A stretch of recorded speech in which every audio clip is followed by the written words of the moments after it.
The discipline economics shows up in my everyday life in the form of budgeting. In order to be responsible with my finances, it is important that I create a strategic and responsible budget that reflects my income. The method I use for budgeting is called cash stuffing or cash budgeting. I pre-plan my expenses before I go to the bank. I evaluate how much I need to withdraw and what bills I would like to receive. After going to the bank, I separate and categorize my funds, which I'm going to show you now. So on my biweekly budget plan, I have written out my expenses. I have a roommate, so we divide everything into half, and then I have what it is I need to contribute. So for my rent, it is approximately $1,700 a month, which means I need to contribute $850 to rent.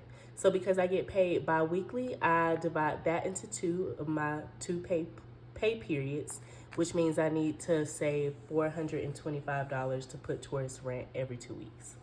So in my book, this is where I keep my cash. Now, even though I have that I need to save $425 a week, typically my first pay period I save $450, and then the second pay period I just save $400 for my rent. So in here, I already have $450, and then I just need to add $400 to make my $850, and then I would go through and do the rest for the remaining expenses that I have. And then I'll put this cash into my envelope for my rent category.